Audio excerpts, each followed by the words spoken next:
இப்போ இங்க உட்காந்துருக்கிற சுமதி ஆகட்டும் அல்லது பார்லிமெண்ட்ல இதற்கு பதில் சொன்ன ஹானரபிள் மினிஸ்டர் கிரண் ரிஜிஜு ஆகட்டும், அவங்க சொன்னது என்னன்னா இது வந்து ரிவ்யூல இருக்கக்கூடிய விஷயம், இது அது அப்புறமேட்டு பேசலாம், இப்ப நீங்க இத பேசாதீங்க.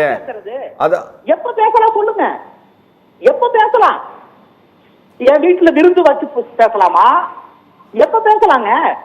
நீங்க வந்து ஒரு நாட்டினுடைய பாதுகாப்பு சம்பந்தப்பட்ட பிரச்சனையை வந்து பாராளுமன்றத்துல இன்னைக்கு 4 வருஷம் கழிச்சு கூட பேசக்கூடாது அப்படின்னா எப்பதான் பேசலாம்?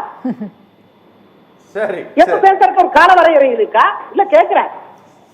நீங்க ஒன்று, ரெண்டாவது வந்து இந்த ரிவ்யூ இருக்குது, இதெல்லாம் வந்து டெக்னிக்கல் ஆடுற கேம்ங்க. நீங்க பேசினதே இல்லை இது வரைக்கும். நீங்க வந்து இது வரைக்கும் இருக்கிற இதை பத்தி பேசினதே இல்லை. 100% வந்து மரபுகளை பின்பற்றி தான் அந்த அவை நடக்குது. எந்த காலத்துல நீங்க எதிர்கட்சி தலைவரோட மைக்க பேசிட்டு இருக்கீங்க அணைச்சிருக்காங்க? சரி, எதிர்கட்சி தலைவரோட மைக்க பேசிட்டு இருக்கீங்க அணைச்சிருக்காங்க. வெக்கம் இல்லாம வந்து மரபை பத்தி பேசுறீங்க, விதிகளை பத்தி பேசுறீங்க. ஒன்ஸ் நீங்க உங்களுக்கு அது பிடிக்கலாம், சரி தவறு அது ரெண்டாவது. ஆனால் நீங்க பேச விட்டு அதுக்கு பதில் சொல்றதுக்கு உங்களுக்கு வாய்ப்பு இருந்தது. நீங்க அதுல மறுத்து சொல்லுங்க. சரி, அத பேசுங்க. அப்புறம் வந்து தேர்தல் வெற்றி தோல்வி பத்தி எல்லாம் தனியா பேசிக்கலாம்.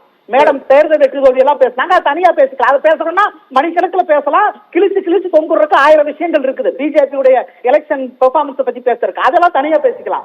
அதுல இருந்து நீங்க டீவியேட் ஆகாதீங்க. இதுல இருந்து பிரச்சனை என்ன, ஒரு எதிர்கட்சி தலைவரை பேச விடாம வாய் அடைச்சிருக்கிறீங்க, ஜனநாயகத்தின் குரலை காலை வைத்து நெருத்திருக்கிறீங்க.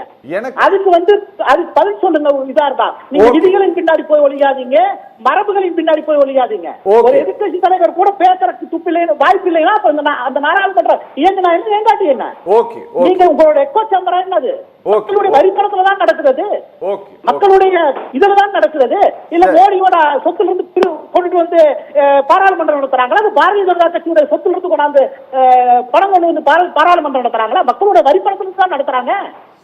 அது என்ன பிஜேபியுடைய ஊதுகுழலாக இருக்கிற பாராளுமன்றம் தேர்ந்தெடுக்கப்பட்டிருக்குது. சரி, ஓகே. இந்த அவையும் வந்து எல்லா மக்கள் பிரதிநிதிகளும் மக்களுடைய பிரச்சனைகளை விதிகளுக்கு உட்பட்டு பேசுவாங்க. ஓகேங்க, பேசலாம்.